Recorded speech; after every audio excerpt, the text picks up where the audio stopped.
Welcome everyone to the final event of the Winter 2022 Ariscraft Speaker Series, Praxis of Care, Action. The two-year lecture series bring theorists and practitioners into conversation around four themes: attention, action, communication, and maintenance.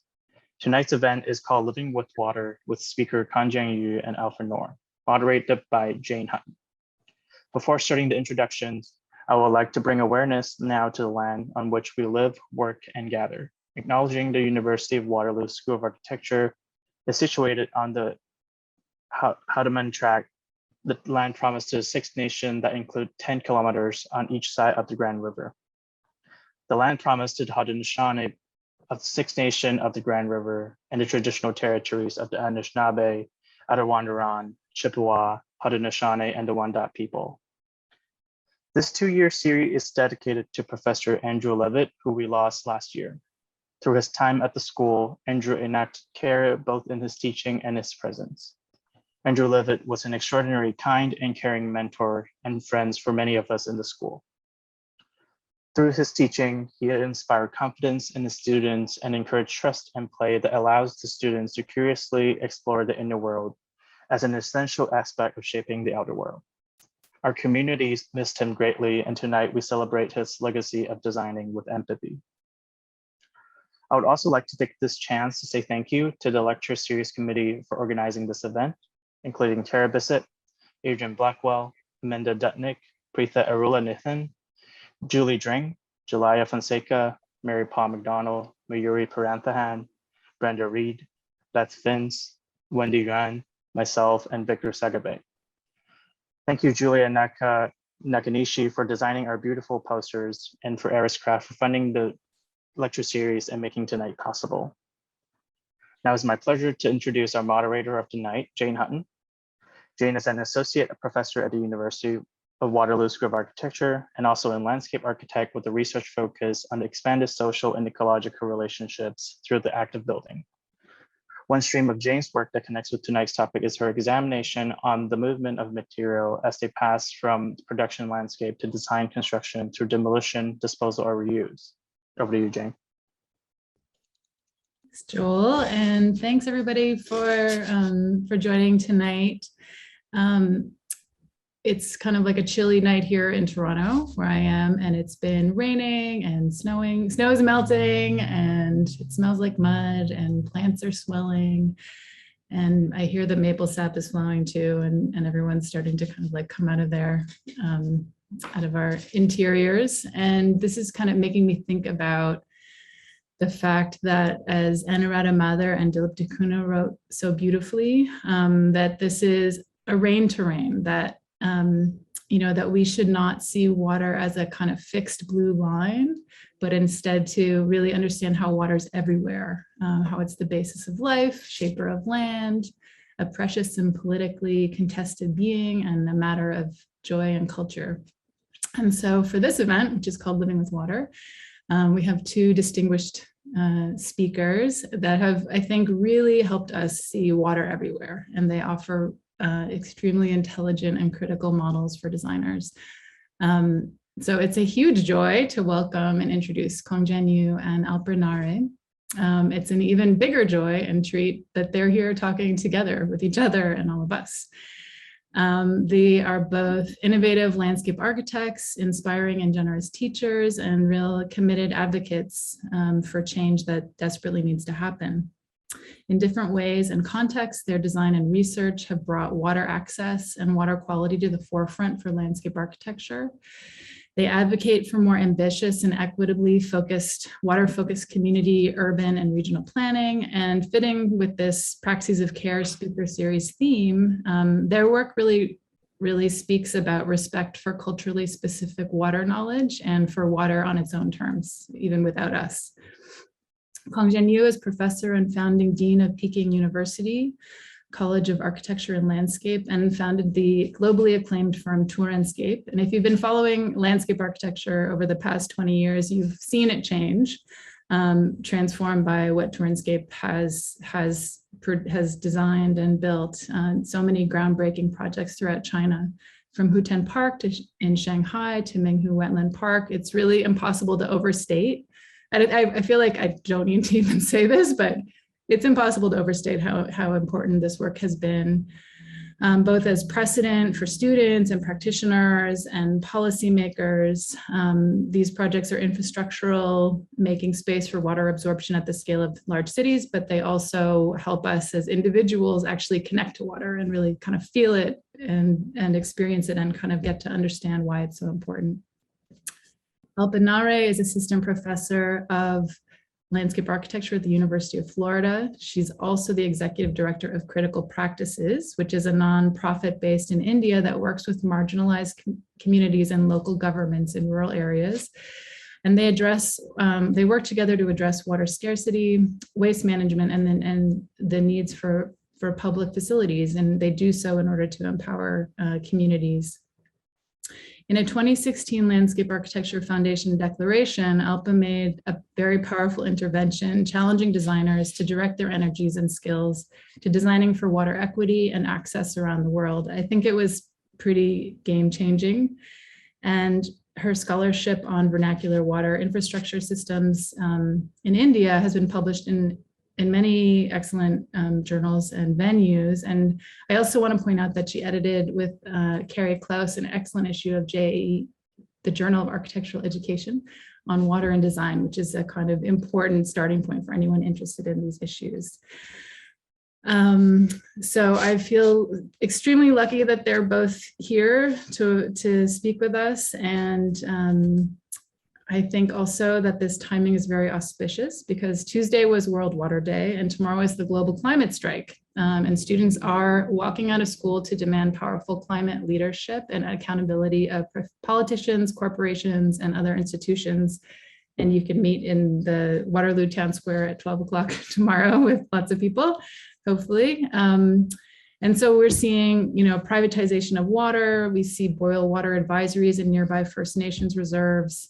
Climate change induced coastal flooding is devastating communities, and people are working on these issues in different ways in the school. For example, Dr. Elizabeth English's work on amphibious architecture, addressing that context. So this is a time for global mobilization and an urgent need to advocate for the commoning and caring of water. And so as architects and landscape architects continue to strengthen our skills in living and designing with water, we are so grateful to you, Kongjian Yu and Alpa Nawre, for leading us and inspiring us. So I'm going to pass it over to Kongjian to start. Okay. Thank you, Jen, for such a wonderful introduction. And thank you, Adrian and Alpa, for it's almost 12 years now. We teach together, we talk together, and also talk about water. So today I'm going to share with you some of our new current project, and then we talk about how can we solve the problem we are facing today globally. So live with water is such a nice topic. The subtitle is Sponge City and Sponge Planet. A sponge solves the problem of water, flood, drought, pollution, habitat loss, and all related food even. So these are all the challenges, and water is the key. Now, conventional solution for these water problems is great infrastructure, stronger, increasingly more sophisticated damming, flood walls, channelizing the river, building more complicated sewage plants to clean the water, and so on.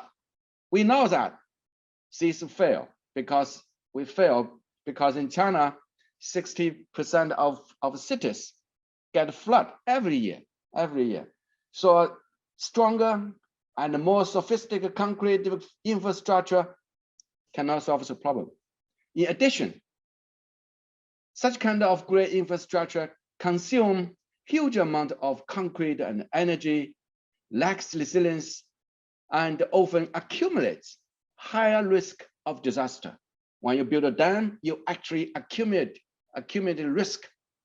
So eventually cause even much huge, larger disaster, kill more people, and destroys natural resiliency itself. breaks the connection between man and nature. So the alternative is nature-based ecological infrastructure, which is critical for securing the ecosystem services. And this infrastructure is not just to replace the older gray infrastructure, but woven together with the gray infrastructure.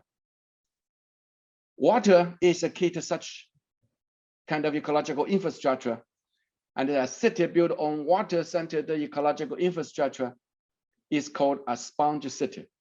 Its philosophy is to retain water, slow down water, and be adaptive to water.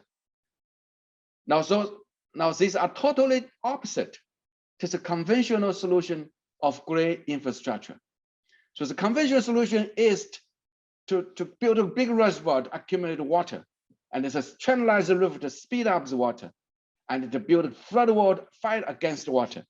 So sponge city is a philosophically totally different idea how we should deal with water.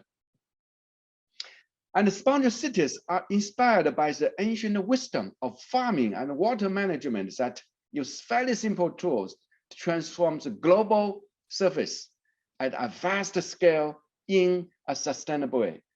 This you can see global-wise, farmers have cut and fill the globe surface to solve the problem of water for thousands of years. Terracing, ponding, diking and ponding, and islanding at the source, during the floor, at the sink.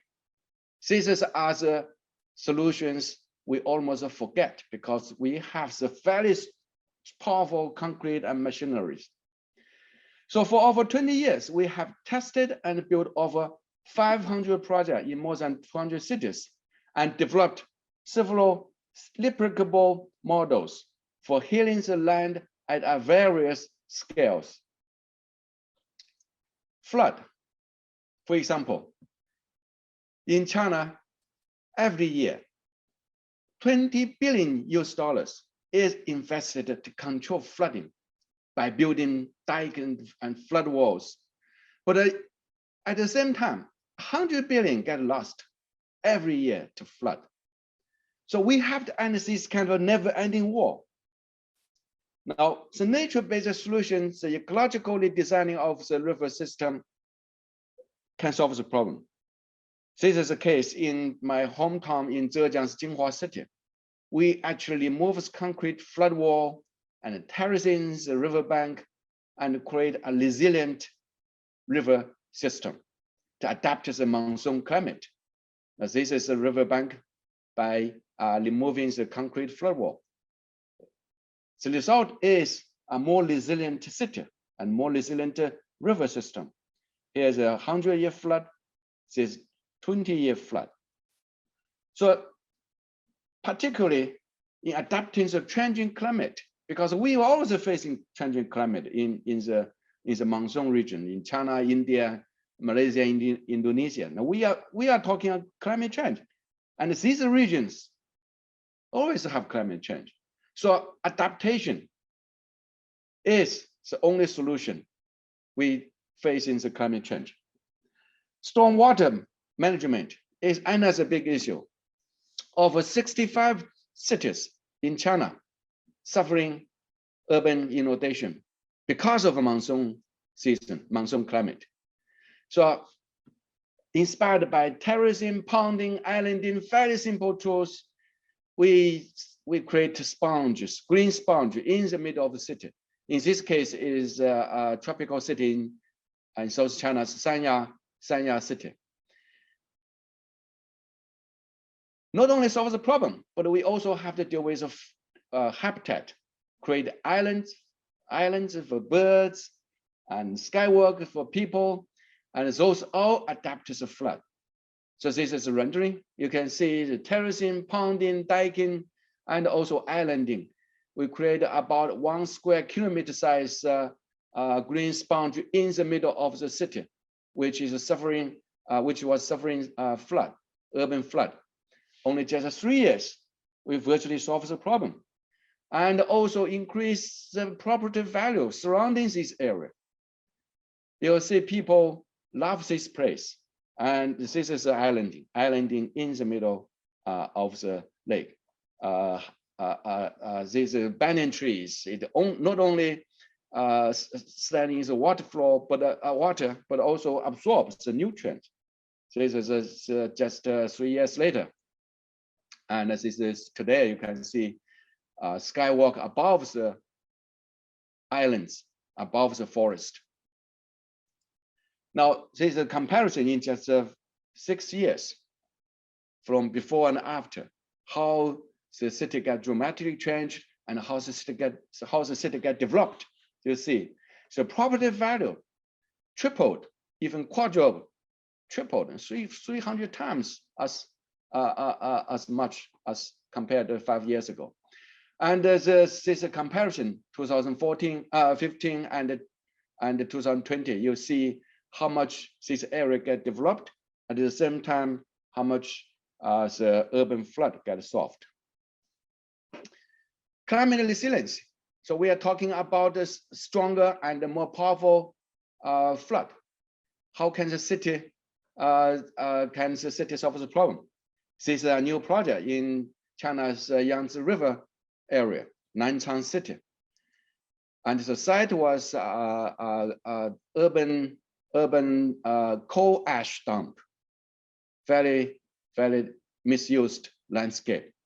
So use a very simple tool, create islands and create a sponge in the city. This is a simulation during the year-round flood and in dry season. And here you can see the monsoon season coming. The whole lakes, the whole wetland can be flooded, but during the dry season, the area become a beautiful park. This is the area view. You can see the islands and trees and waters, and people just love it. It was clouded during the dry season, and birds come back. You see in the sky so many birds. Bridges across some islands. You can see how people use the space. Now, water pollution is another big problem, particularly in developing countries. 85% of sewage globally goes to rivers and seas untreated. The river being polluted. This is Bangladesh. And in China here, 75% of water is polluted. Now, the concentrated wetland can remove nutrient through the biological process and clean the water.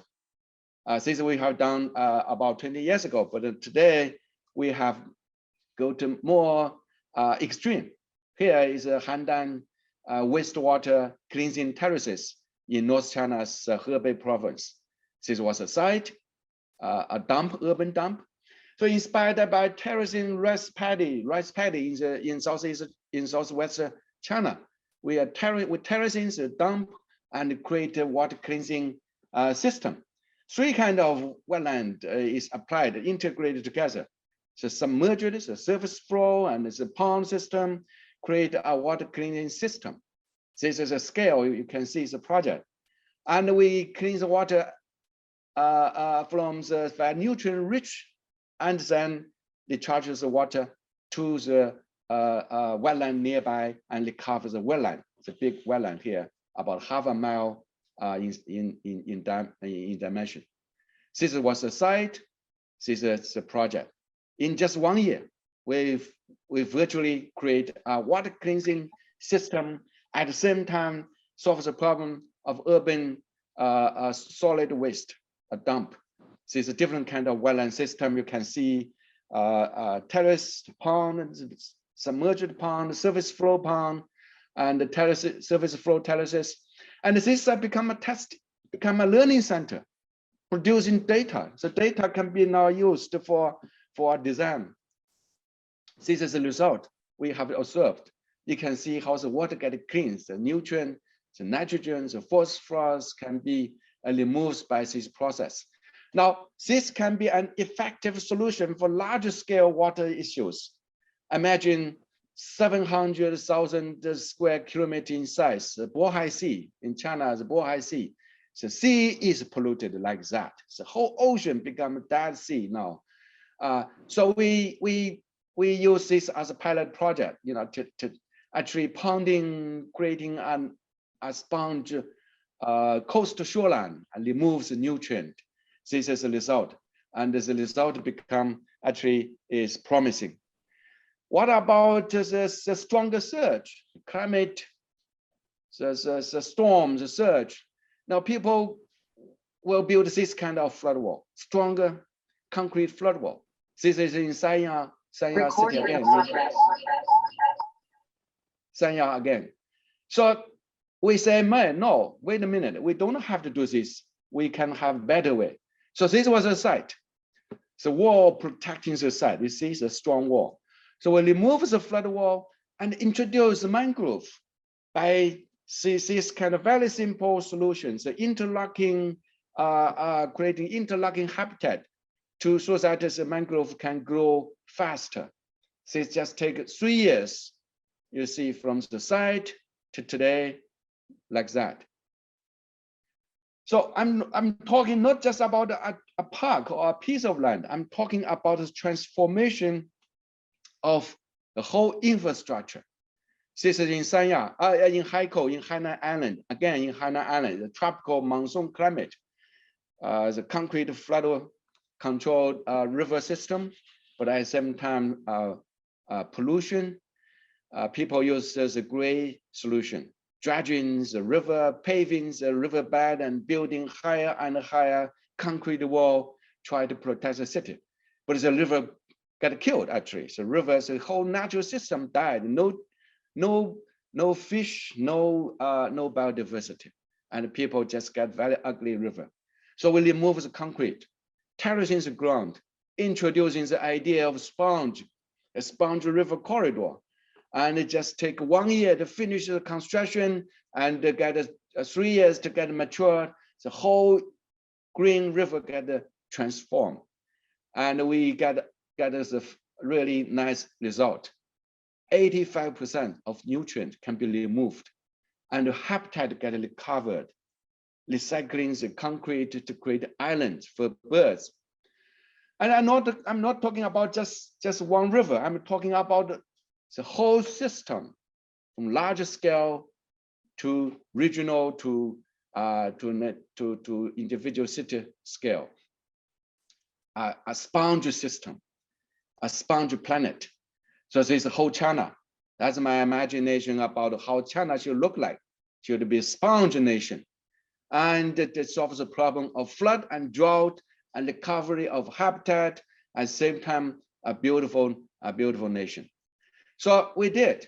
At the region, here is a regional practicable project, Guangzhou.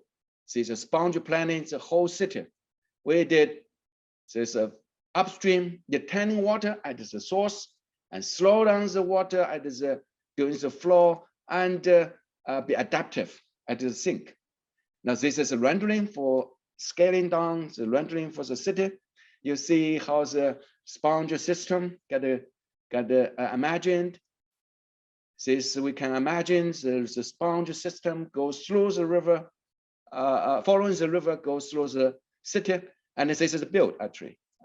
This is built in the summer, during the fall, and how it functions, how it works, and how people use it. Imagine you see here, look like how people camping under the cypress trees and along the river, and even wedding in the forest, in the sponge.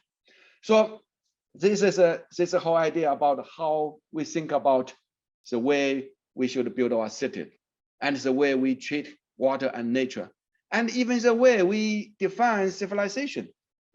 We define civilization before. We think that how we control the natural system. You know, concrete, flood wall, sophisticated sewage treatment system, but we forget that nature can provide the free surfaces. So sponge city or sponge planet is a holistic and nature-based solution to protect and to restore ecological infrastructure and to make wise use of nature's free surfaces for the benefit of the planet and the welfare of people. So live with water. In China, we have the legendary king called Yu the Great, Da Yu, the Yu the Great, who had the vision of healing the earth and living with water and living with nature. But now, as a landscape architect, we had to be able to act like a person who can use a very simple tool, inexpensive solution to solve the problem by transforming the globe down to earth.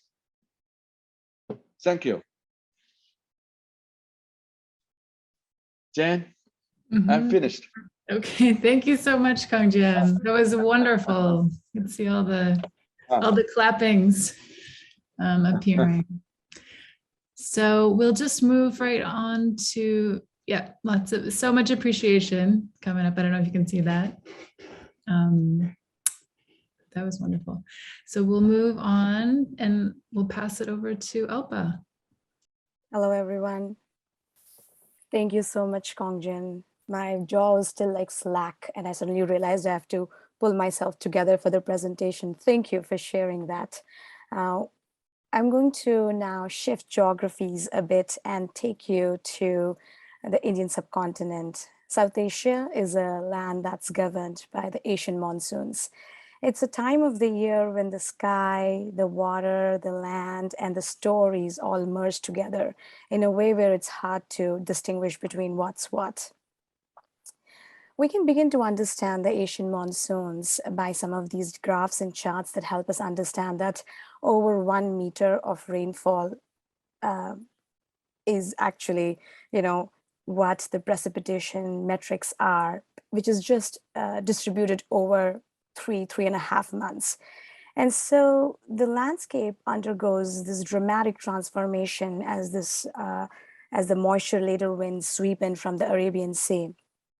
Or we can also understand this as we look around in the cities, as Kongjian was showing, where before the monsoons, you have these conditions where women often stand in lines in cities waiting for water tankers to come and bring the water, or the streets start to flood in a completely undesirable Venetian format, and they become full of these waterways rather than the roadways that one would want to see. And unsurprisingly, this relationship with water has manifested itself in numerous kinds of pre-modern vernacular landscapes of water management. These are just a few from the amazing book Dying Wisdom. If anyone is looking for a research project, there are many right over here that you could choose from. And each one of these landscape systems has its own relationship with the landscape, with the geography, with the climatic conditions, with the kind of water that it's harvesting, whether it's snow or ice or dew or just liquid water. One such system that I would like to briefly talk about today before I talk about the project is the Talab or the pond system. You're looking at a city of Raipur in central India, and all of these gray dots are these human-made ponds in the landscape, which is what the Hindi word talab stands for. It's almost as if someone took a toothbrush and sprayed the splotches of color on the landscape. But of course, it's not so random. Each one of these is carefully designed and constructed to be in topographic dips in the landscape so that they're able to collect the water and are connected to each other so that the water moves in very much the same format that Kongjian was referring to as the monsoonal downpour cascades onto the landscape. These systems date back to 3000 BCE, so it's certainly not something which is new. These are ancient systems that are a part of the human psyche. And stormwater management systems are a part of most cultures and contexts these days. But what is truly amazing about these landscapes is the way the edges are used by the people, the public nature of these landscapes, where the element of water and these landscapes are a part and participle of people's lives.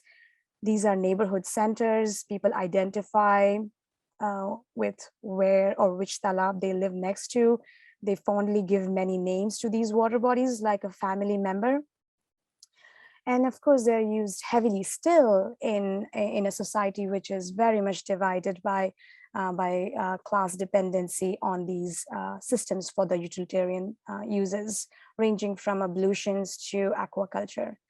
And so we can understand these systems as very purely physical constructs, where we can talk about the water retention, how many cubic feet of water they are retaining. We can talk about the use of the edge. We can talk about how these interact with non-human systems. We can talk about the aesthetic quality. We can talk about the urban heat island reduction that these water systems have on in the adjoining fabric, especially as these are decentralized and distributed throughout the landscape. But what is really remarkable is the way that these landscapes are integrated in people's psyche and the socio-cultural life. What you're looking at is a photograph on the bottom right of these small religious markers, which are just regular commonplace features of the landscape that children play around on most days, but then they transform into different kinds of important markers during certain lunar calendar events where there's ritualistic ceremonies that happen around these religious markers. Each one of these dots represent the many temples and shrines that are on the periphery of these water landscapes. Here you can see a group of children playing on the edge of the pond, and in just a few instances their recreational play transforms into religious play as their mothers ask them to fetch water from the pond that they then use for the rites. As you can see the sacred threads around the tree where they're praying for the well-being of the family members. And so this is when we start to understand the existence and identity of these landscapes as purely socio-cultural constructs, where they behave in manners that are both social as well as symbolic, where they host individual as well as collective activities. And as landscape architects, we understand these as systems that are very flexible, that are dynamic, that change the shape, the way the water levels change in different seasons, and how they operate in rural and urban landscapes. But also a very important part is how these landscapes have been historically constructed, how they are managed, and how they connect to people's lives. And so many of these systems were actually community constructed, and there would be rituals that would pertain to the management or construction of these systems. For example, in the Skanda Puran, there is a religious tenet that says every time you go to take a bath in one of these ponds, you have to take 5 fistfuls of mud and throw it out of the pond. And like most of these ancient texts, there's no explanation. You just got to do it. But you can just imagine that such an action done by millions over a daily cycle is what constitutes your desiltation program for the system.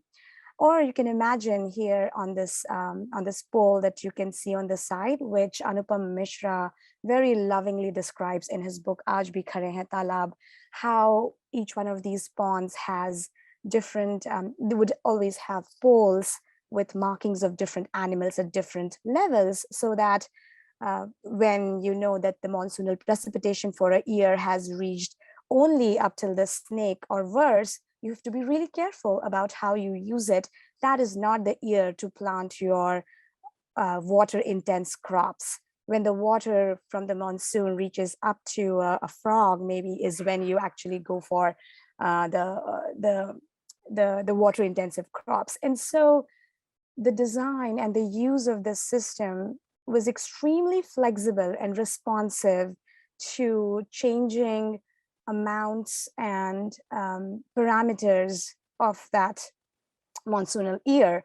And I think these lessons are really critical as globally we struggle to deal with the changes in climate, about how such systems and the embedding of such meaning in a landscape and the design of a landscape can make a problem be tackled globally, but at a hyper local level where the community actually has a say and an understanding of the impacts of what a rainfall for a particular has been.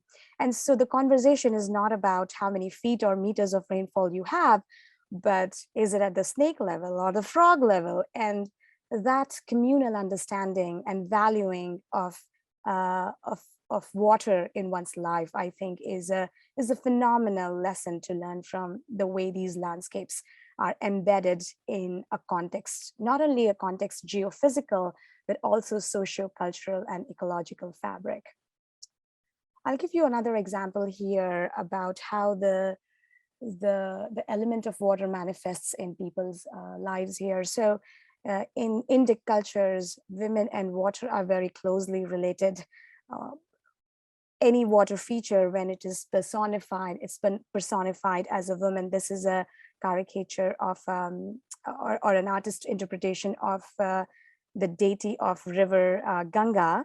And unsurprisingly, very thoughtfully, as you can see, the ride of the river is a crocodile. The Ganga River is the natural habitat of the crocodile, which incidentally is now an endangered species because of the rampant pollution and the degraded riverbanks of the river, which is an aside, sorry.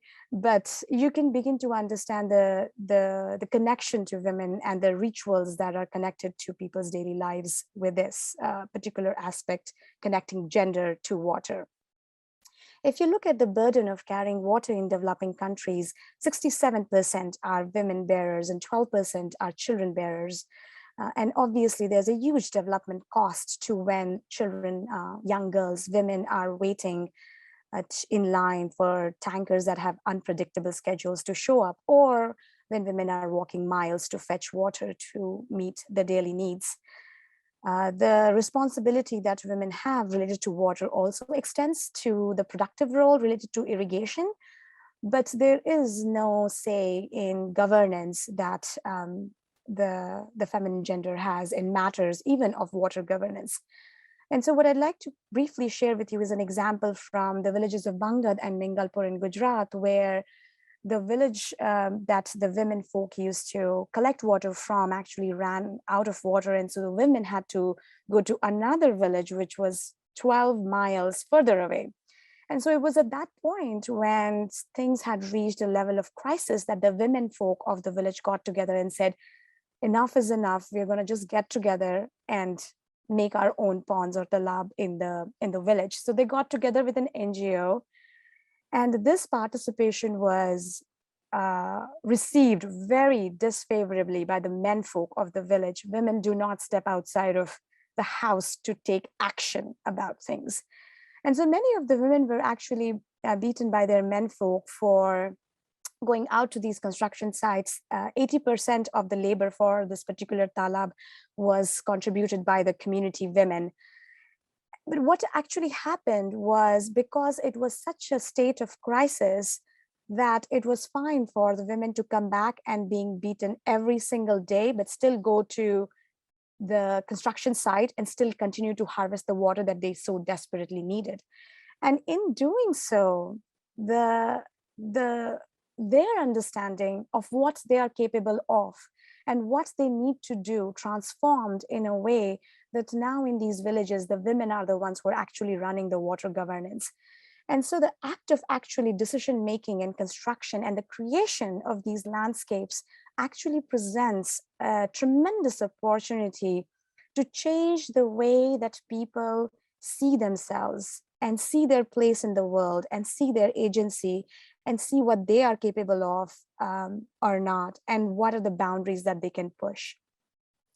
And because the construction of these systems involves initiation and development, which by the communities themselves, which would never be the case for heavily engineered infrastructure system, this experience actually allows for changes in the collective as well as individual's sense of self. And so thus the making of these landscape itself is an opportunity for changing social consciousness of entire communities. This particular example is of a community which is down to the last drop of water. And it's in such context that you can really think of the landscapes of water management as a source of socio-political and economic identity, as well as community action. I'm going to switch gears here just a bit and show you this action research project that I undertook with a team of designers to landscape architects, an architect and an engineer in central India, which is the same geography that we are still talking about right now. But we are going into rural India, where the problems of waste and water management are extremely acute. This was a project that was funded by the Landscape Architecture Foundation. And this is the team, Skanda and Leslie, Astrid, and Saurabh. We arrived at the village of Thamuri, which is over here in central India again. And we went in there in this particular village with a very open mind, wanting to really understand what our contributions, if any, as designers could be in this particular context. And so we began the project with a series of conversations on the streets, in people's homes, talking to them about what is the change that they wanted to see. We were in this particular village because it was adopted for development by the government. And so we knew there would be funds that could actually sustain whatever we end up proposing. So it was a top-down and a bottoms-up approach simultaneously. But the point was really the point was to really make progress in working towards this project as a team where everyone is invested in defining what is the change that we need to see, how do we envision it, how do we own it, and how do we co-create it. Many aspects of this were very challenging. For example, reaching out to many of the young Muslim women was something that was incredibly hard. And because the team had women professionals, it was still possible for us to do it to a certain extent. The other group that was extremely hard to actually invite in the public meetings and envisioning change was the lowest caste of that particular village. So the project didn't come with its share of challenges. Despite that, and many failures too, but despite that, we learned a lot by working on this, because when you start to talk about water with community, people open up and they talk about many other things that they would like to see change in. And so the project scope actually expanded from being just focused on the irrigation water scarcity that the villages were facing to looking at the wastewater management, the solid waste issues related to open defecation, and the lack of public space and community and amenities as a redefined scope of the project. So what we did was based on our studies, our conversations, the government schemes that were existing that could actually support. We created a village development master plan, which could look at each of these different issues and tackle it at the scale of this particular plan. And at the same time, we were also looking at very practical issues of, okay, how do you get water for irrigation? How could you combine farmlands? How does the acreage of every farm result in a different kind of a water harvesting strategy? How could you combine multiple systems such as waste management, irrigation, aquaculture, all in one system, so that at the end of the day, you can actually see the return on investment? Because these communities, the rural communities, are on the lower income bracket. And so every intervention, every strategy, everything has to end up in some way that the economic ability, the economic opportunity of the community can be enhanced, of individual families can be improved with the design strategies and solutions that we come up with. And so we proposed not only the village master plan, but also design strategies for key areas in the village that are connected to the water infrastructure, wastewater infrastructure, that were grounded in the site analysis, stakeholder experience and knowledge, the community buy-in into what is possible and what they would use, and the current government schemes. And what we also found, of course, was that bringing everyone towards this shared vision and the use of space was one of the key deliverables that was not even a scope of what we had intended to do, because for the first time, the villagers felt that the bureaucratic leadership actually cared about what happened to them, and the leadership and the people who were leading offices actually felt that the villagers were really keen and interested in working with them towards shared goals and shared ideas. The other thing that we also found was the need to actually have an impact while we were there that was tangible. And so we, through the process, we worked with villagers, and we picked up a site which is right adjoining the existing talab, and understood from the user groups about what this particular water landscape meant and how it could be enhanced, and got together with funders and donors to collect funds which could go towards supporting the construction of something in that particular edge of the pond. So we conducted many envisioning exercises, design workshops with the men and the women. And these workshops, each one of them were very interesting because we had other goals also based on our understanding of how these socio-cultural nuances play out. For example, we would ask the men, if we do all of these improvements, would you allow your men folk to come and hang out in the public spaces? Women don't hang out in public spaces in rural India, by the way. And then we would have to turn back to the women and say, if your men folk allowed you, would you come there? And so it was a back and forth where the conversation actually was an enabling agent in allowing more gender inclusivity, which is something that we carried through not only in the workshop, but when we were actually constructing, we co-created an art mural where both men and women worked alongside to create that mural. And so they're already a part of using that space. And so we were able, very luckily, to see that all of our efforts were rewarded. And I think this is probably the only public space for miles around where women are actually using.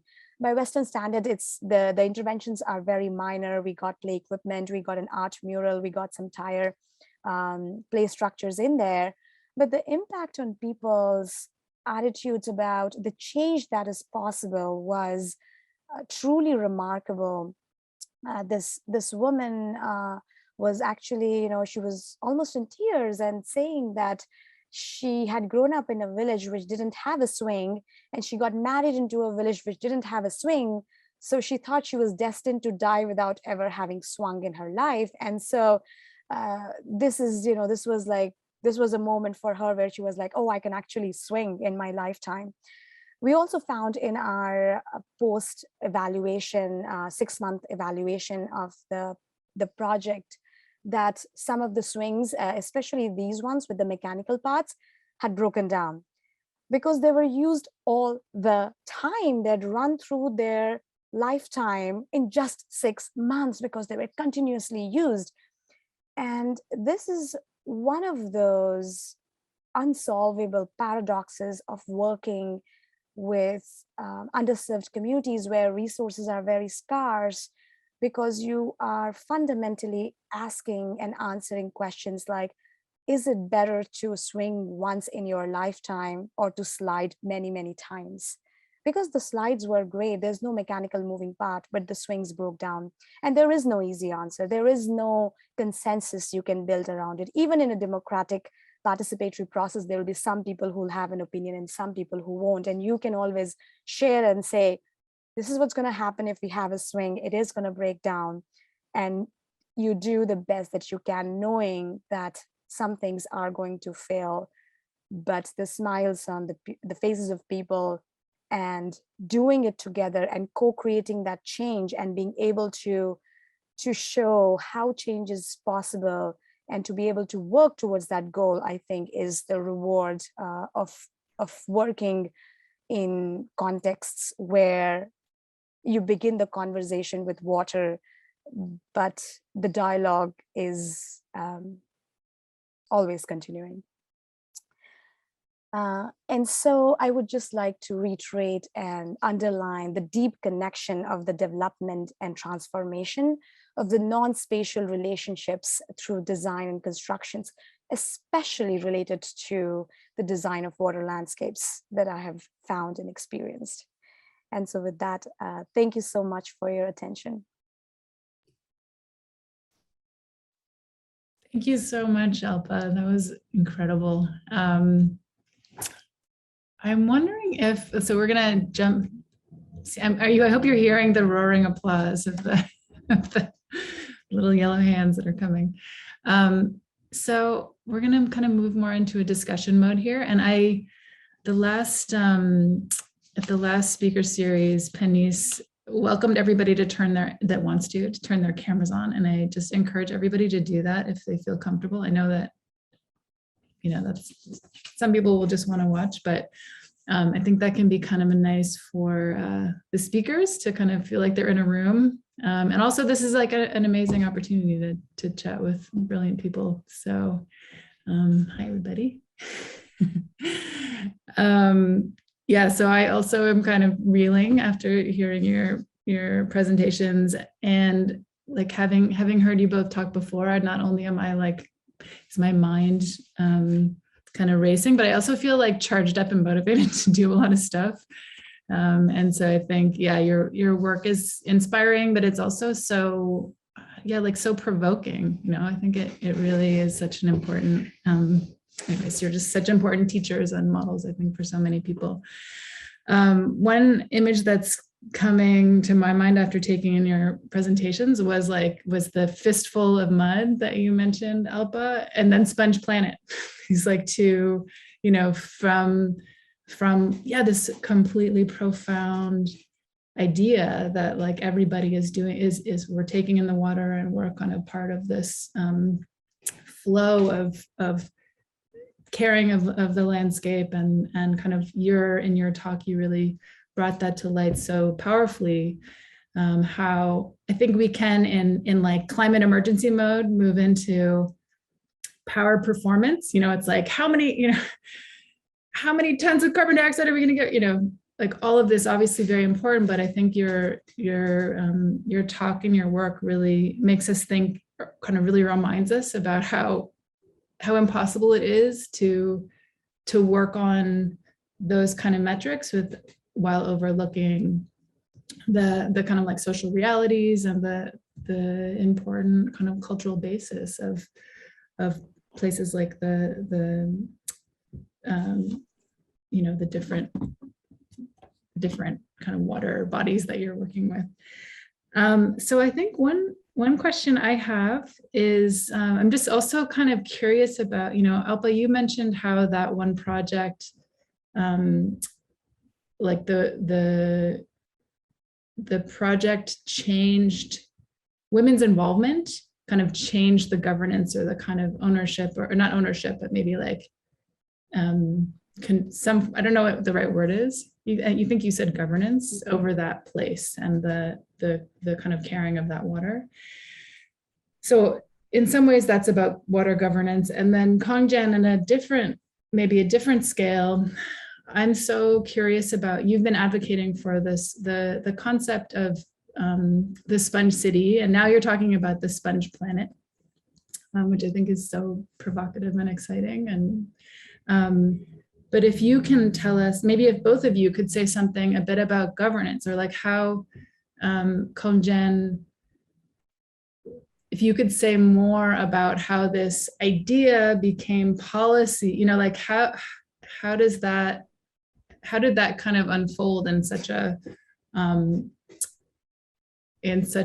of expansive way? And I guess I'm trying to make a kind of connection between that, the like larger land governance and the ability to make such huge kind of infrastructural projects. And Alpa, some of the insights that you brought about who's in control of water, who's welcome to, not control, again, maybe that's not the right word. That's the word we're trying to get rid of, right? Or who's channeling, yeah. So I'll put that out there, and then I also want to shift quickly into getting everybody else to ask the things that they want to ask. Okay, maybe I should answer to Jess. I think I love your talk. You're talking about the grassroots, the connection, water, and the people. That's exactly what I mean. Actually, Sponge City is get everyone involved. We are not going to build such a huge infrastructure.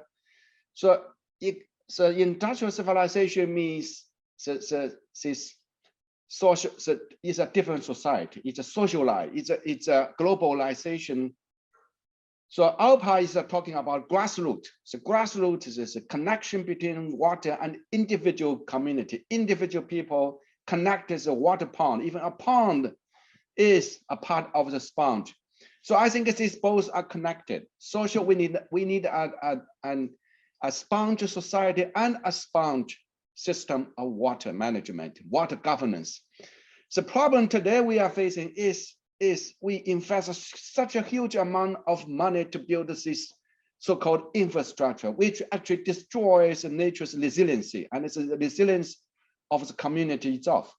When you look at this, how China and India is similar, both are suffering monsoon climate, but we just borrow the way we build our cities based on this infrastructure, pipelines, power lines, high-speed road. This great infrastructure actually ignores the individual communities' connection to the water. So the sponge city and sponge planet idea is to build the connection between individual family, individual people's relationship to the land. So when you build a pond, actually it keeps the whole community, survive, or family. In China, when you cultivate, in ancient China, in old China, when you cultivate 4 hectares of land, you need to give 1 hectare of land for water. Now that's the Chinese wisdom of survival. But today we totally forget.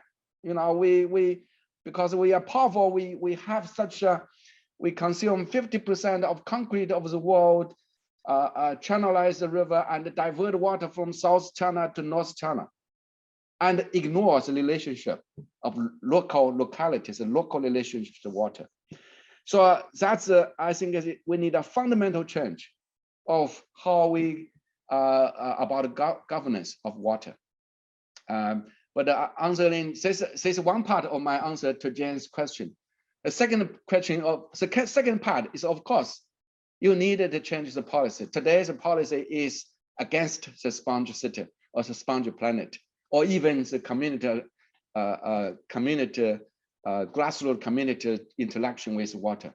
So I think that this is my this is a new book called "The Letter to the Leader of China." So the leaders, we need to change the leadership, the political. So design is political, not just social, not just a landscape. It is a political.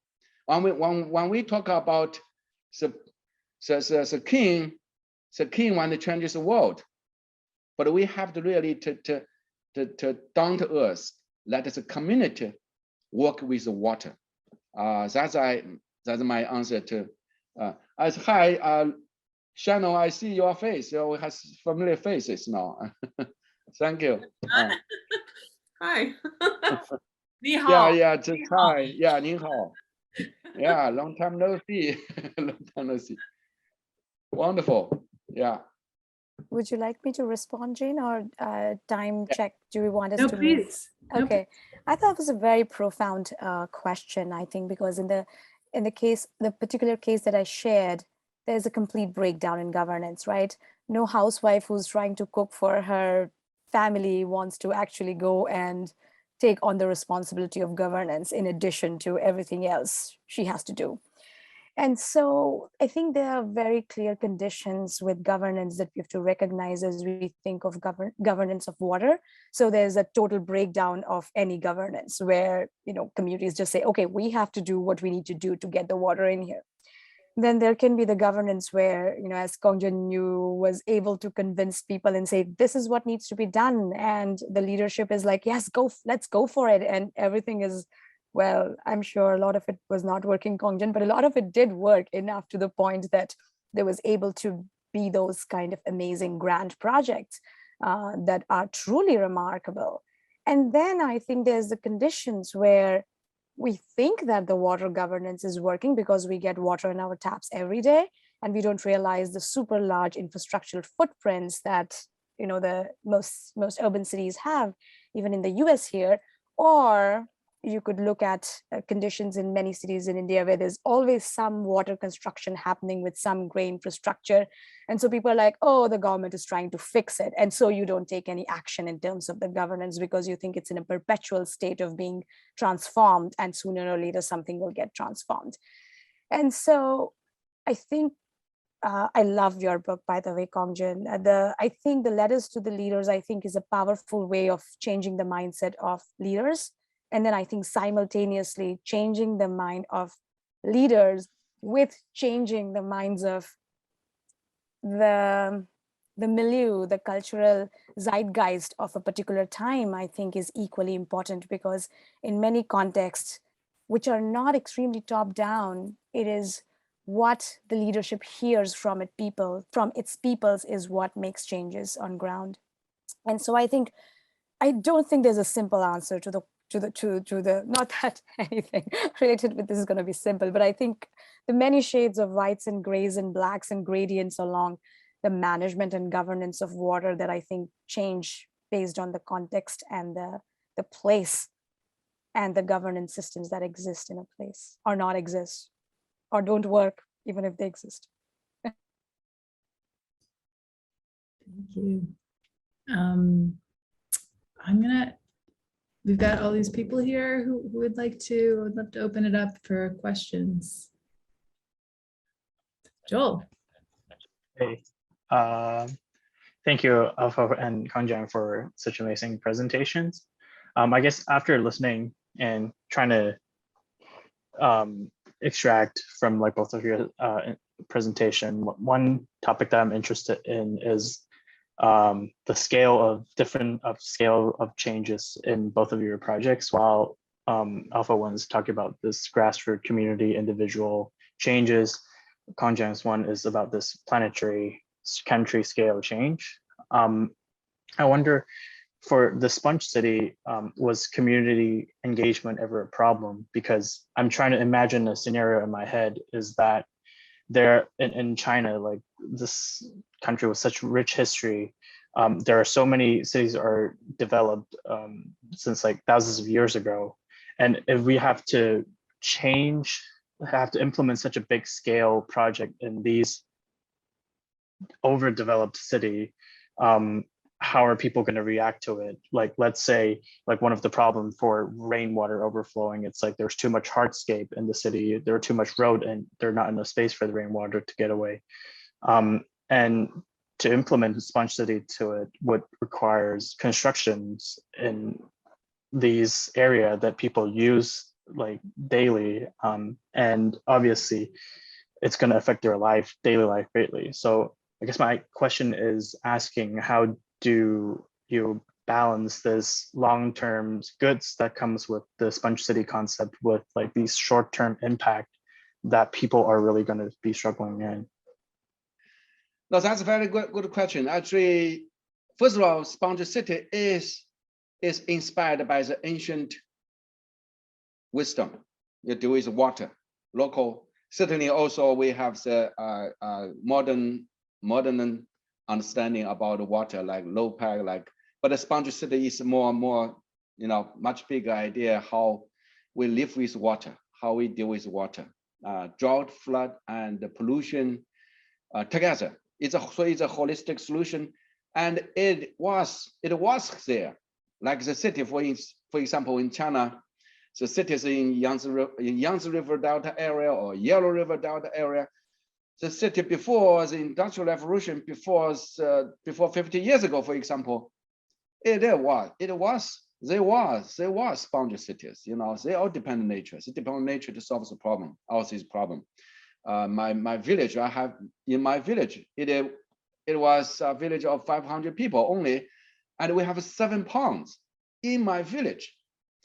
Now, because of colonization of the industrial system, which we borrow, we just take from the European model, American model. We dump in this kind of great infrastructure, and filling all the pond, and it destroys our existing sponge system. Now that's the problem. So to recover, so we are just recovering. We are not just building. We're recovering the sponge system within the cities. Yes, you are right. In the past 50 years, we have built 50 billion square meters of buildings, cities, all paved. But still, we have 40%, 50% of land still green space, parks, public space, public squares. So even the built-up cities in China, they still have a lot of space to allow water to be, to be retained, to be filtrated, and to recharge the aquifer. Now that's a philosophical thinking. So it's a change of mentality. It's not about a physical space.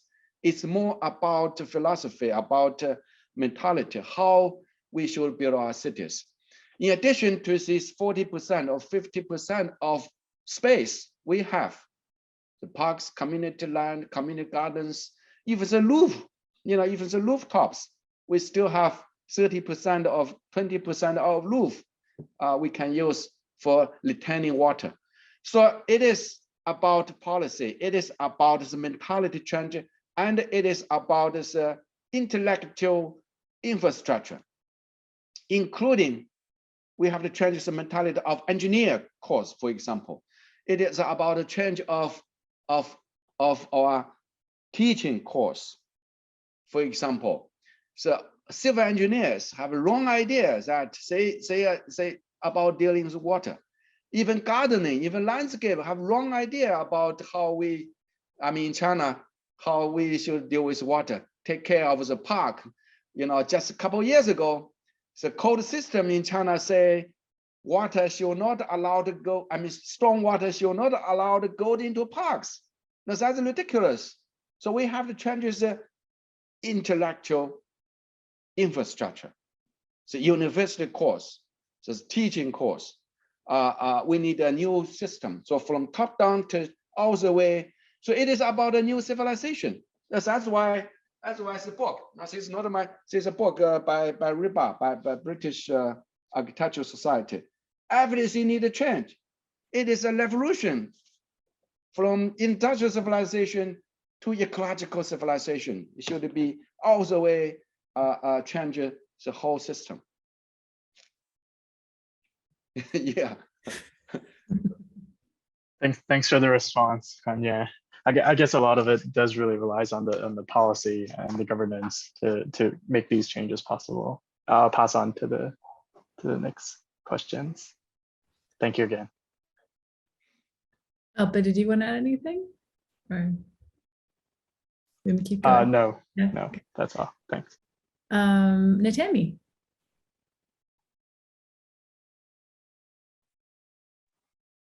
Hello, thank you so much. What's interesting and inspiring projects? My question is for Alpa. My work right now, I'm so fortunate to be building a river in Toronto, to be part of a team that's building a river in Toronto. And one of the things that I'm very interested in is whether you can pass on any lessons learned or wisdom about governance of newly designed water resources, and especially like the kind of sponge city resources that Kongjian is talking about. When you were working with people to talk about how they use water and learn how they can govern water resources and how you can design physically for that, is there anything that we can learn from your studies that would help us to either design parks and new sponge city places, or to facilitate the development of governance structures, or not so much for heavy gray infrastructure, because that still remains, but more of landscape-based water resources, and especially in parks? Absolutely. In the North American context, urban context. Absolutely. Thank you, Natami, for that question. I think it's a question that is not asked often enough, I would say, because I think the question that you bring up about the continuation of a landscape, the intent, the way it's supposed to function, and the stewardship of these landscapes, I think is a critical aspect of how a culture connects, or how a civilization connects with a particular landscape. And I think whether it's the North American context or a non-North American context, I think getting people involved right from the first stages, I think, is absolutely key. It's not just because of what you learn from the people who are involved, but also because if you're actually created and you're just saying hand off and say, figure this out and, you know, take care of it and keep it going on, not only are you working in a very linear fashion, it's not a co-developed idea in some ways, because you're asking someone else to take care of your baby in a way, right? And so I think there's a fundamental problem if we don't do it together. And of course, there's going to be only some degrees where the input can be a part of it, and people understand that. But if that sense of ownership is engendered as part of the process, then it's not even something that is a question. In our project, we, you know, there was a group that actually wanted to see volleyball court in the public play space, and we were like, oh, I don't know where we're going to get poles from. And so overnight they went around in the farm fields and they found all the defunct telephone poles, dug them out, brought them and installed them. And then we were like, okay, we'll help you buy the volleyball nets and, you know, buy the ball and all. And every evening, the group of men who were a part of actually getting the idea together and doing something about it, take down the net and the ball, take it home, bring it back again the next day, because obviously if you leave it there, it's going to get stolen overnight, right? In that kind of a context. And so that whole development again of a particular place, whether it's water-based or not, and having the community be a part of that is, I think, is where you begin with a place of respect and invitation for everyone to be a part of the landscape as a living landscape, the stewardship of which belongs to everyone collectively. Thank you. Thanks. Okay, Shannon. Hey, hi, Kongjian. I had a question. Actually, I'm going to be presenting this in Alpa's class next week, but I have a grant, a project, and a studio I've been doing in Shahjahanabad, which is the old walled city of Delhi. It's adjacent to the Yamuna River, which runs through India, and it has been channelized. There's now a motorway in between the old walled city and the Yamuna. It floods. There's a lot of informal settlement there, and there's a lot of urban flooding. So actually, I was looking with my students at your projects, but also wondering, there doesn't seem to be so much a legacy of ecological urbanism in India. And I'm wondering, I guess I'm wondering why, because when we look, I mean, Alpa has talked about the traditional ways of working very closely with water. I'm wondering, and so it's a historic district. Again, there's a lot of urban flooding. I'm wondering if you have suggestions, and again, it's a different governance structure, ways of maybe implementing these as strategies to recover the what used to be very intricate, sophisticated ecological urbanism development, right, ahead of its time in the 1600s when it was first built. You are asking, I think it's, so you are talking about it is a particular project, right? It's a particular project, and it's interesting because in Asia, like the work that you're doing and that you showed, it does not seem to be being done in India. And I'm wondering, what are ways of bringing ecological urbanism to India? Because as Alpa has shown, there's such a traditional legacy of working very closely with water in design and development. Yeah. Well, I think this is a common problem. Now, it's a common problem for India, for Mexico, for Indonesia, for Malaysia, for Bangladesh. All these cities all have the problem. All. Now, the reason for that is because we, as I said, all these cities being colonized by the, so we call it industrial civilization. Now, I'm not just criticizing the industrial civilization, I'm criticizing this kind of great infrastructure, which is not adaptive to the monsoon climate. So when you look at the European climate, they are quite mild, they are quite mild. The water is evenly distributed, or they never have such a monsoon flood. But because of the monsoon region, because we are all underdeveloped in the cities in India and Bangladesh, and we simply dump in this infrastructure, that's why we fail. And we ignore the existence of the traditional nature-based or experience-based survival skills, like Alpa just mentioned. So the sponge system exists. They exist there, and we ignore it. So I think it's not too late. It's not too late for India, particularly for India and Bangladesh, particularly because you are going to have 20 years fast development like China, and you are going to fill in more ponds and channelize more rivers like China did, and eventually you will fail. You will fail. That's why I think it's the right time to change the policy, to adapt a new solution, a new way of building our strategy, a new way of building infrastructure. That's my suggestion as a larger scale thinking. So it is right time for Alpa. You need a vote. You need to compete for president as a prime minister to change the policy. Otherwise, you will suffer. I will say that all the cities will suffer because the way we build our city is wrong, totally wrong. The infrastructure will not work for monsoon climate reason. Certainly, it works for European or European countries, but it will fail because of climate change. So eventually, the European cities will have to adapt the sponge idea.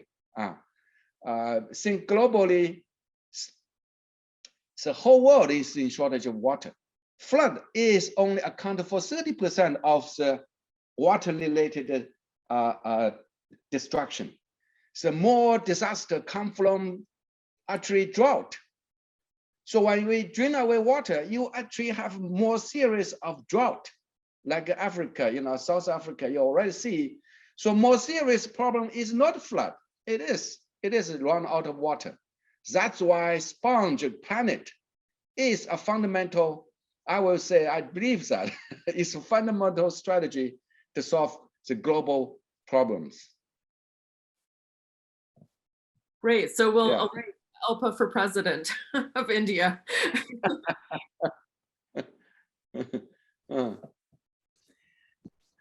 Jasmine. Policy change.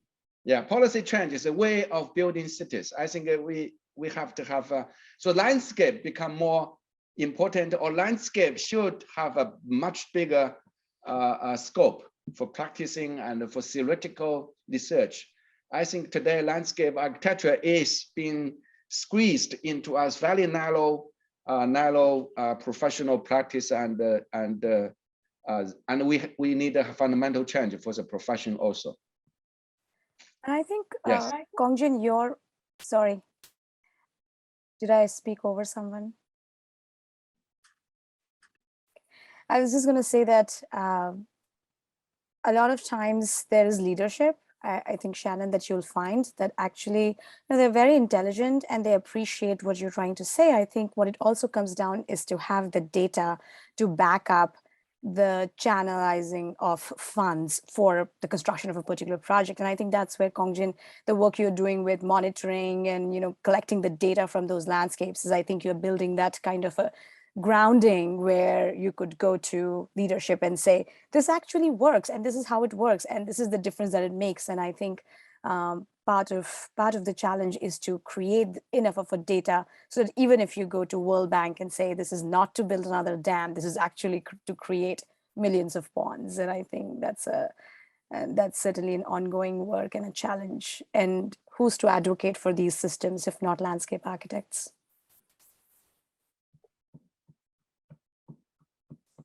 Jasmine. Hi, this is like a question following Shannon's question for Kongjian, and then maybe also for Alpa from the perspective of like the Indian governance. I was wondering what sorts of conditions of government are required for such a large scale of infrastructure to happen.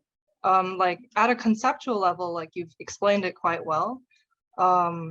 But like in terms of like government involvement, what is their role and what sort of like policies, like what sort of government is required to create these sorts of infrastructure with architects and designers? Yeah, well, that's very good question. That's important. I think we need a very innovative governor, innovative mayor, even have an innovative prime minister. That's important to deal with these water issues. Now remember, Da Yu, the Yu is great. He is a king. He is an expert in managing water. So as a person, some person who are able to manage water is a king. That's the Chinese legendary kingship. So I'm lucky to have convinced some very innovative leadership in China, from mayor to prime minister, even we have president adapt this sponge idea. That's for 20 years ago, if I do this practice, I get so much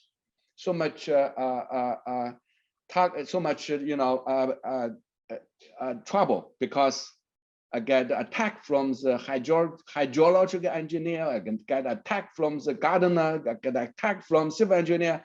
They don't trust that sponge city can work. Now today, sponge city become a national policy.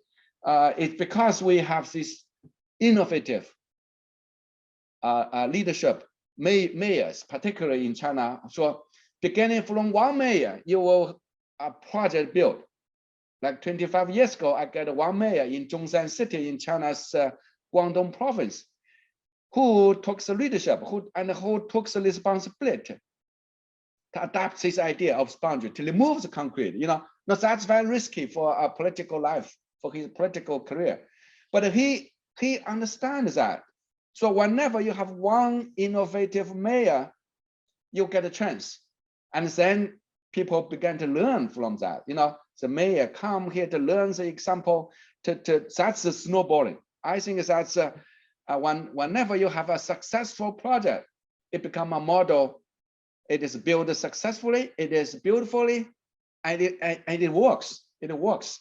And for 20 years now, we have so much good examples so that people trust that, right? So it's a gradual snowballing or incremental process. But to start with, idea, convince a leadership, convince the mayor first, then build a model. People learn it from that. And then media. I think media is important in China, global wise. We need a lot of media to coverage, to overwhelming media to change the mentality of civil engineers, hydro engineers, hydrological engineers. So if you can learn Chinese, if you can read Chinese, you will see that in the past 20 years, I fight against, I get so much attack from the engineers. They even criticize me as a spy from America. They even call me as a betrayer of Chinese tradition. So these are all important. Is we need an innovative thinker and innovative leadership, and eventually we have an innovative builder examples, so that it can be snowballing. And you mentioned like the mayor. Could you like explain the division of like responsibilities and cooperation between like the national government, the municipal government, and maybe like the regional government? Because the individual mayor, what I mean mayor is actually the party secretary, you know, it is the leadership, is a top leader, top mayor. So he's powerful, he's a municipal, he take care of the municipal region. So that's, and he has a responsibility to take care of the land, the territory he take care. So it is important for any project to be built. You have to have this municipal leadership. But as a top leadership in China, the policy also controls the mayor. And as a policy, the mayor have to follow the policy. So Sponge City now becomes the central government's the idea. So the mayor certainly adapts this idea. Now the problem is the capacity building of the profession. I mean, the civil engineer, the hydraulic engineer, and the landscape architect. It is about the capacity building. How can we make this kind of green infrastructure or nature-based solution built scientifically or in a better solution, in a better way? Like Alpa mentioned, you need scientific data, you need to monitor it, and you need to be able to support this kind of project. I think the policy now is in a good way, in our way. But how can you turn the policy into project, into action? Now that's capacity building for a profession. Yes. Thank you so much for answering the question. Okay, so we just have a couple more minutes, and I see Sonia has a question. Try to make it quick. Thanks very much for really inspiring presentations from you both. I'm also very curious, building on the previous questions, about how you change minds enough to be able to implement such massive change, you know, from a kind of engineered infrastructure paradigm to an ecological infrastructure culture. And I was really interested in what you said about making water management culturally relevant and engaging individual people and communities in it.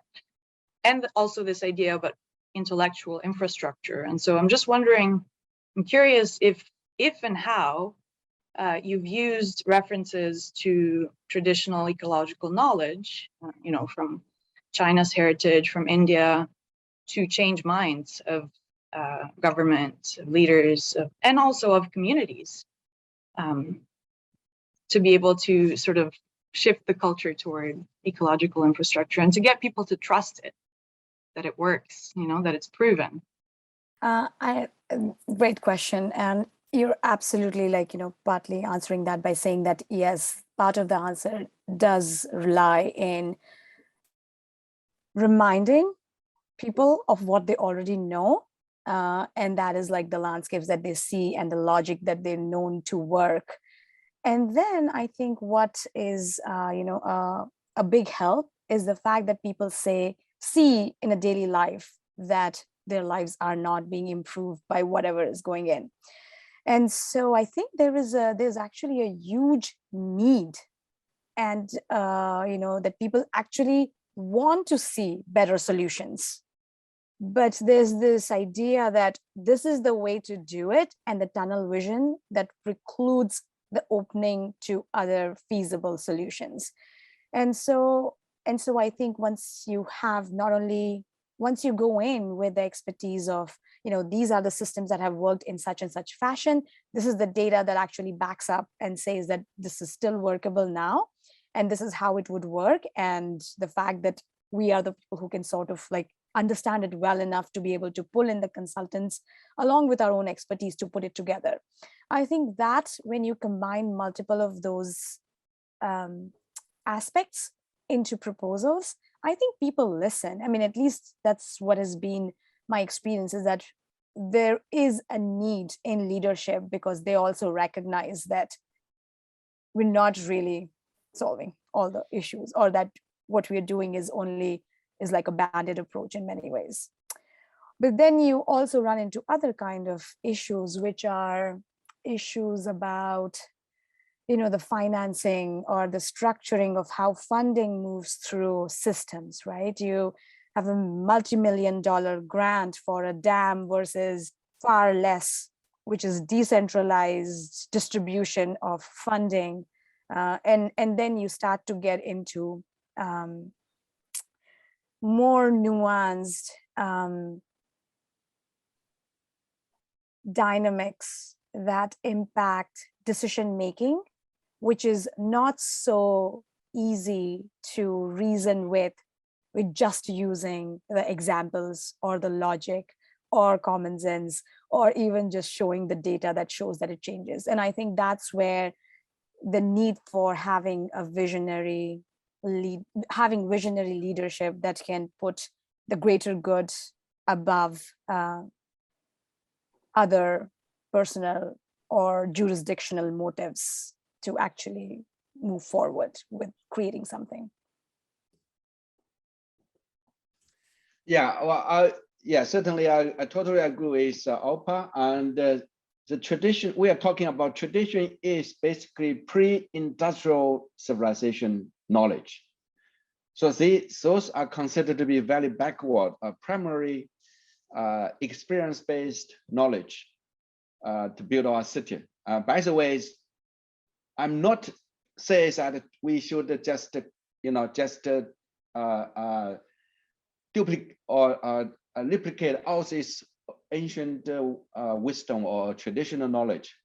That's not enough, because the traditional way is based on, first, it is based on experience. Secondly, it is not able to deal with such a scale, vast urbanization landscape. So I'm talking about upgrading those, upgrading the ancient wisdom, the traditional knowledge, and integrated with our scientific understanding and scientific material even to deal with this water problem. But it's a philosophy, so philosophically, we have to understand that the industrial civilization is wrong in terms of dealing with water, or even dealing with the natural assets, the ecosystem services, and so on. So I think it's time to, how can we harvest this ancient wisdom, traditional knowledge, and to graft it with the modern knowledge and the scientific understanding that we have gained during the past centuries. So to come together, that we can come to a new civilization. This we call it ecological civilization, a more efficient, but still have the nature-based ideas, the ecosystem service idea, a holistic, systematic solution to deal with water and water-related issues. Yeah. Thanks very much. It is a fundamental rebuilding of our intellectual system and a fundamental understanding of the technology and the infrastructure we needed to build our cities and even the planet. I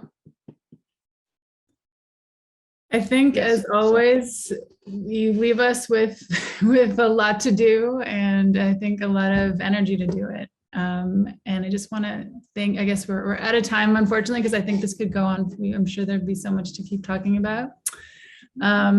I just want to say thank you so much to everybody for coming. It's so nice to see your faces and your names and just to all be together.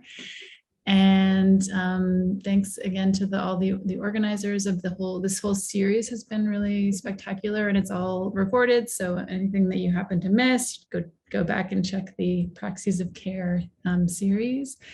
And again, just thank you so much, Alpa and Kongjian. This was just fabulous, and it's kind of the chat is raining with gratitude.